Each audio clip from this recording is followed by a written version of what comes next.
the Frank Beck Chevrolet Studio Annex. This is Timeout Overtime on the Timeout Overtime YouTube channel. I'm your host, Rick Arsenal, and before we get started, if you get down there in the corner, please hit that like and subscribe button. You'll be doing me a huge favor. Thank you so much. Uh, Having not done this in several days, a lot going on, a lot happening right now that's transpired in the last few days. I'll try to cover everything as best I can in the next 20 minutes. Uh, I'll do my best to keep you up to snuff on what's going on. So, anyway, here we go. Time Out Overtime is sponsored in part by Frank Beck Chevrolet and M99 between Hillsdale and Jonesville. If it's time for a new to you vehicle, let the sales professionals at Beck's help you choose the right vehicle. New or pre-owned, Beck's has the top selection in the tri-state area with over 200 vehicles in stock. Stop by and see for yourself. But when you're ready, ask for Russ McMorty, Chris Hodis, Danny Smith, Adam Schaefer, Blake Bryant, Cameron Mincio, or their newest sales professional, Bob Flynn. Yep, that Bob Flynn. And when it comes time to service that new to you vehicle, the service pros at Beck's can fix it. Any make, any model, Ford or domestic, Beck's can fix it. And if you have a bit of a crunch or fender bender, Beck's Body Shop can put it back together just as good as new. So for all your automotive needs, look no further than Frank Beck Chevrolet on M99 between Hillsdale and Jonesville, 517-849-2886, or on the web at frankbeckchevy.com. Come and experience the Frank Beck difference. Chevrolet. Together, let's drive. Okay, let's get right into this. Start off by basketball and hockey. As you may, or I'm sure you may know by now, the finals are set in both sports. NBA finals begin on Thursday night at TD Garden Arena in Boston with the Celtics and the Mavericks. The Celtics are favored to win that series right now, but the last couple of days, apparently there's been a lot of money coming in on the Mavericks. I'm looking forward to it. Should be a good series. And like I say, Boston is a slight favorite right now, but apparently a lot of money coming in on Dallas. So let's hope it's an entertaining series. I think it could very well go 7 games. We'll talk a little bit more about this possibly on Thursday night, just prior to the game 1. Anyway, over the National Hockey League Stanley Cup Finals, they're set with the Panthers taking on the Edmonton Oilers. As I've told you before, the Oilers are attempting to become the first Canadian team to win Lord Stanley's Cup since 1993, when the Montreal Canadiens won that. So obviously all of Canada is behind them. And before each game, obviously we'll be hearing a song that I like. I think it's a beautifully written piece of music, Oh Canada. It's right up there with the Star Spangled Banner.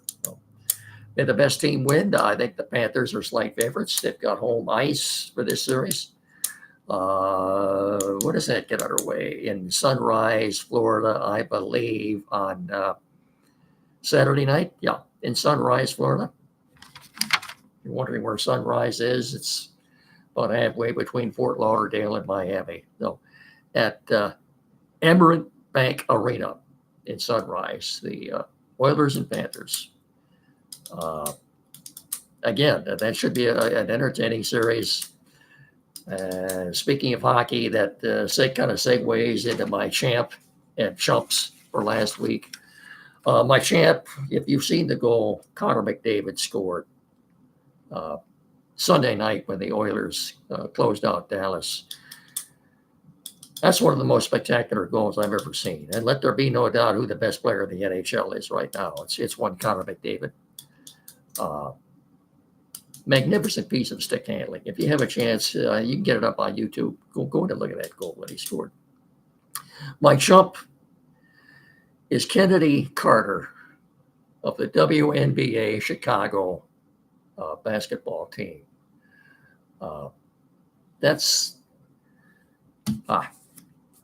If you saw what transpired in the game between Indiana and Chicago the other night. And the cheap shot, shoulder check, dead ball foul, deliberate sucker punch, if you will, on Caitlin Clark, totally uncalled for. It was initially ruled a common foul, but they went back in and looked at it and changed that to make it a more severe foul. There's no place for that. I don't. Pardon me. I don't watch the NBA, but I mean, everywhere you look, you've seen that highlight. You can't go anywhere without if there's a TV on somewhere, you're looking at that over and over again.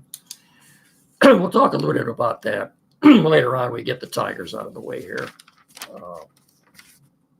Anyway, Indiana Fever did win the game 71-70. So I haven't seen the ratings lately on the WNBA games, but anyway, we'll talk about that a little bit more in just a second here. Let me get this out of the way too.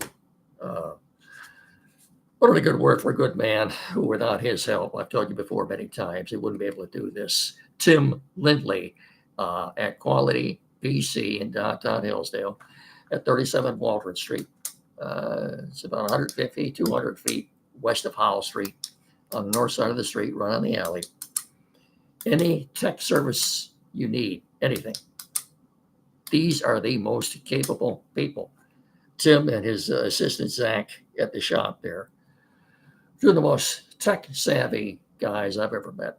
And anything, computers, new or used. Maybe the computer you have now needs a little tweaking or work done on it. Take it in there and they'll fix it right up for you. Maybe you just bought or are thinking of buying a big screen smart TV. You can need it mounted and programmed and set up. They'll take care of that for you. Anything. Printers, new or used. Maybe you're changing internet services. You need that set up. Again, these are the people you want to talk to about it. Again, they're at 37 Waldron Street in downtown Hillsdale at 517-610-5372, or better yet, get in there and see them. And when you do, please tell them Rick sent you. Would you please? Thank you. Tigers. Well, let's get that out of the way. They did thanks to Jake Rogers' 2 home run game last night. He was the offense. You might say the final score was Jake Rogers 2 and the Texas Rangers 1. The game did not start out well for Derek Skubal. The first batter he faced hit a home run, but after that, I thought he pitched pretty darn well.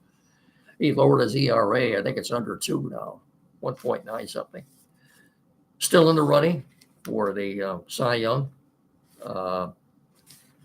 Tigers right now are 30-30 as we speak. 3.5 games behind Minnesota in that final wild card spot. And you stop and think about it. I'm not a big A.J. Hinch fan, but look what he has to work with there. The fact that after 60 games, he's got these guys playing 500 ball, to me is nothing short of a miracle. Anyway, I give you an update too here on Kerry Carpenter. As you know, went on the DI now, injured list. It's not called the DL anymore. Injured list with a bad back, with back issues. Well, it's been diagnosed now, was changed Friday to a lumbar spine stress fracture. That doesn't sound good. Hinch was quoted saying afterwards, we have to look at it on the field as it is what it is. There is no timetable for his return. I understand this is serious stuff. I'm not a doctor. It's very painful.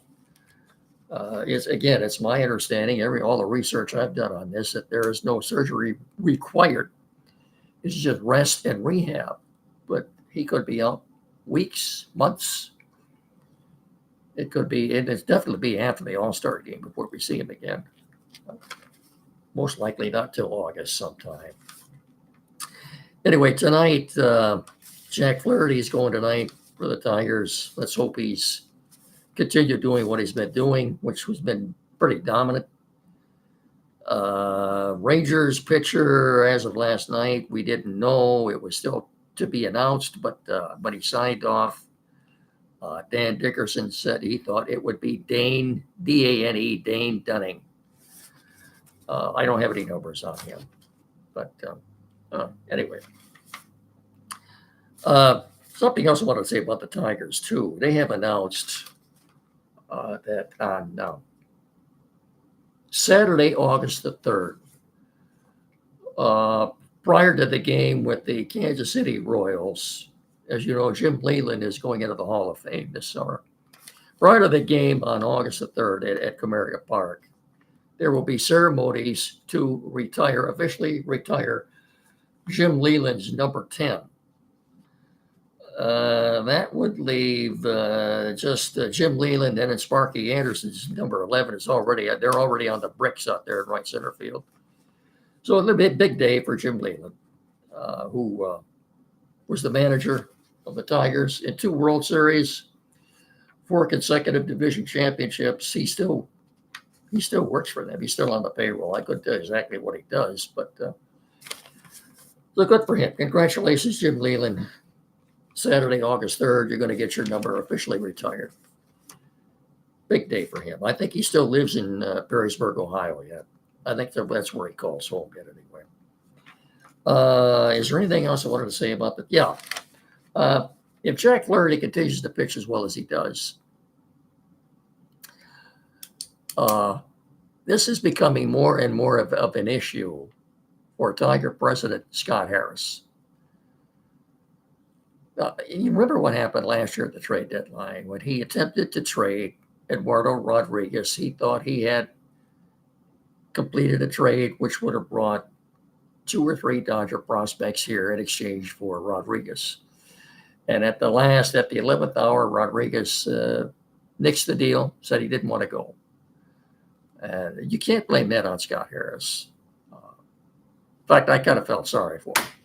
He's got a big test coming up this summer, though, at the trade deadline on August 1st. Let's throw this scenario out there. Let's say the Tigers are 4 or 5 games over 500. Maybe they're just a game out of that final wild card spot, or maybe they've got the final wild card spot. What do you do, Scott? What are you going to do?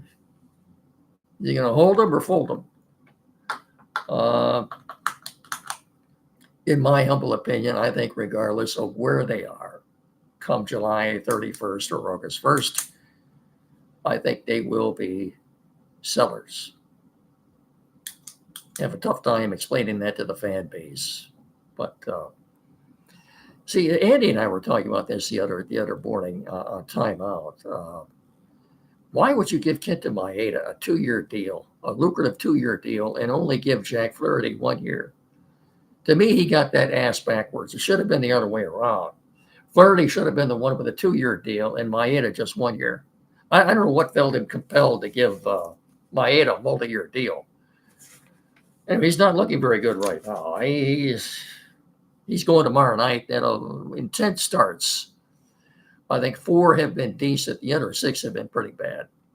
In fact, he's probably off to the worst start of his career. That's why it would behoove them to win tonight. That would guarantee them, if they lose tomorrow night, that would guarantee them coming home 500 at 31. Otherwise, if you lose tonight, you're probably coming home 2 games back under 500 again. Is that all we want to say about the Tigers? I would have slipped that in. One more thing, too. I wanted to mention the Tigers schedule. I went in and looked. Like I said, they're 3.5 games behind the Twins right now. They've already played the Twins 7 times. They're 4-3 in those 7 games. They've got 6 games left. As you know, they don't play their division rivals nearly as many times as they used to. They used to play them 19 times a year. Now it's only 13. So they've already played 7 games. They're 4-3. They've got 6 games left with Minnesota. 3 at the beginning of July, 3 at the end of July. I went in and looked at that July schedule again. They've only played the Guardians 3 times so far this year.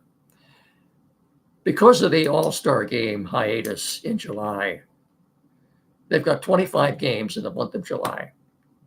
16 of those 25 games are either against the Twins or the Guardians. Not only that, after that weekend series I just mentioned with the Kansas City Royals, that first weekend in August, which ends on July the 4th, they've only got 3 games left with Kansas City, and they're at the end of the year. It's not hard to figure this schedule out. Anyway, after tomorrow night, the Tigers do have Thursday off. They come home for a 6-game homestand, 3 with the Brewers, 3 with the Nationals. Before they go back out on the road again, they've got I think it's a 6-game road trip, 3 in Houston and 3 in Atlanta. They're also playing the Phillies this month too. They're playing quite a few National League teams this month. I was just looking at the schedule earlier. Now, is that all I want to say about the Tigers for right now? My notes are a little bit discombobulated here. I think I've said everything I want to say about the Tigers. Getting back, I'll end the Lions. Give you a little Lion update here. Mandatory mini camp officially gets underway today. Runs through Thursday. I did not see Jim Leland met with the media around noontime. I didn't see that. I'll have to go in and look at it on YouTube tonight and see what he had to say. So here we are. This is maybe the hottest weather of the season, hottest, muggiest weather of the season so far. It's a great time for everybody in the NFL to be starting mandatory mini camps this week.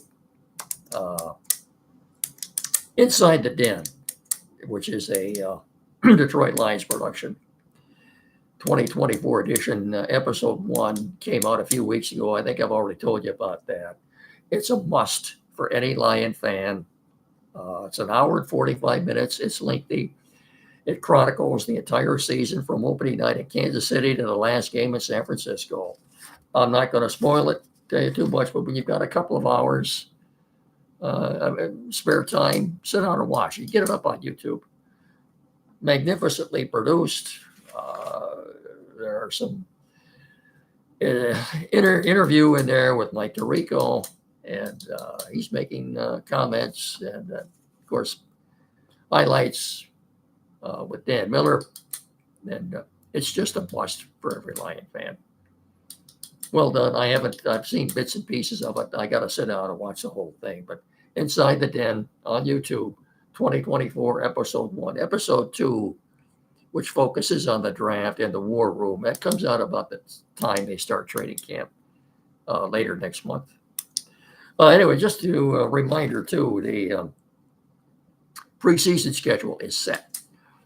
They'll play the Giants in New Jersey at 7 o'clock on August the 8th. A few days prior to the game, they will be having joint practices with the Giants, as the Giants were here last year for joint practices. August 17th, 4 o'clock game at Kansas City. They wanted to have joint practices with the Chiefs too. But Andy Reid is not big on joint practices. He never has been, and he probably never will be. So he was approached with the idea by the Lions, and he said thanks, but no thanks. So there will be no joint practices with the Chiefs. Final preseason game of the year is the August 24th at 1 o'clock when the Steelers come to Ford Field. And of course, you can see all those games on the Lions network, which here locally is Fox 47. As I say, we'll probably hit Thursday. We'll probably have a little more to say about the Lions and what transpired at the mandatory mini camp, or what Dan Campbell's had to say. So, like I said, you can't go anywhere without seeing this highlight of Kennedy Carter throwing a shoulder block into Kaitlin Clark and knocking her down at the baseline. Before it was a dead ball foul. Okay, they ruled a common foul, two free throws. They went back in and looked at it, changed it to a flagrant one. Apparently, there were some fines issued. The Chicago team was fined $5,000 for not complying with the WNBA media policy, refusing to do interviews. What motivated this? What motivated this, folks? I was watching Sean Hannity last night on the Fox News channel, and he had Clay Travis on. Clay Travis, if you're not familiar with him, he is the founder of Outkick. And if you're not familiar with Outkick, that is a conservative sports news website. And he's a frequent guest with Hannity. Not only does he do sports, he gets political too at times. He's okay. I like the guy. And Hannity wanted his take on this, or his spin on what motivated this whole thing. And again, I'm sure you've seen it. Totally uncalled for. Cheap shot. Clay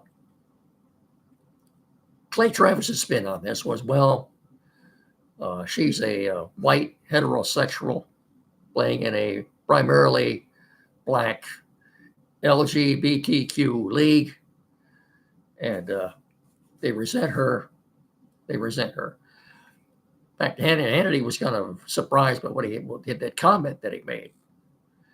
The WNBA came into existence, I believe it was. Let me think. I think it was 1997. Okay. Look, the sexual proclivity of the majority of players and coaches in the WNBA, I think, is well documented. But I don't agree with Travis. I don't think that was the motivation behind this. I think the fact that she's a rookie and popular and become pretty much the face of the league right now, I think she better get used to this. And this isn't the last time this is going to happen. But the officials better get more of a handle on this, or something's going to get out of hand. Mark my word, and it's going to get ugly. But to me, folks, the most disconcerting thing about all this, and again, I don't watch NBA games. All I've seen, you can't turn the TV on without seeing this. I was in a restaurant today, Culver's. Got a TV in there, eating my lunch. Every time I looked up, I'm seeing her shoulder block into Clark and knocking her down. But anyway, look, to me, the most disconcerting thing about this whole thing was the fact that where were her teammates after this happened? Nobody came to her aid. Nobody defended her. I think she handled it the right way. Of course, that too, when Carter went over to her bench, she was getting hugs and high fives from her teammates for having done that. And speaking of Kennedy Carter, I did a little research on her too. This is like the third or fourth WNBA team that she's been with. She's been a problem. She's been a problem wherever she's been. That's why she's never in one place for a very long time. She's got a rap sheet. That doesn't surprise me. And then there's who was it? Then there's Pat McAfee saying what he said yesterday on his show. I'm going to repeat what he said. I think the reason he said it was he's trying to be controversial. He wants his name out there. And then 24 hours later, he is apologizing and saying how regrettable it was. Come on, Pat McAfee, really? Who watches his show anyway? I don't. Aaron Rodgers might, but I don't. I had about all of Pat McAfee I could take. The guy's an idiot. Now you know what I think about him. But to me, like I said, the most disconcerting thing about all of this, and I'm not going to talk about this, probably the only time you'll ever hear me talking about the WNBA, but I think it had to be said. Can you imagine the bad boy era, the Pistons? If Joe Dumars would have, somebody would have thrown a shoulder into him and knocked him down on the baseline, Bill Laimbeer, Rick Moore, or even Isaiah Thomas, that they would have done something about it right then and now. But to me, the most disconcerting thing about the whole thing, and this is the last I'll say about it, was where were her teammates? Not one teammate lifted a finger to come to her rescue or to come to her aid, if you will. Um, sadly, that's all I'm going to say about that. You never heard me talk about the WNBA ever again. Probably not, unless I said, unless they don't get a handle on this, it's going to happen again. And it could be an ugly affair and a black eye for the WNBA. So they better get a handle on this. I don't want to see it again. Like I said, I think Kaitlin Clark handled it the right way. So, sadly, I'm going to end tonight too with another sports obituary. Former Dallas Cowboy Hall of Fame offensive lineman Larry Allen has died unexpectedly, suddenly, while vacationing with his family in Mexico. He was only 52. Like I said, he was inducted into the Hall of Fame in 2013. One of the strongest men to ever play the game. I think, what did John Jansen say? He was able to bench press more than 700 pounds. 52 years old. Oh, that's so sad. The Cowboys issued a statement. The Jones family and the Cowboys extend their deepest condolences, thoughts, and prayers to the Allen family and grieve along with the many other friends and Cowboys teammates that also loved Larry. Rest in peace, Larry Allen. Again, I'll second that our thoughts and prayers are with the Allen family and all of his friends. Gone far too soon. Hall of Fame offensive lineman Larry Allen, dead at the age of 52.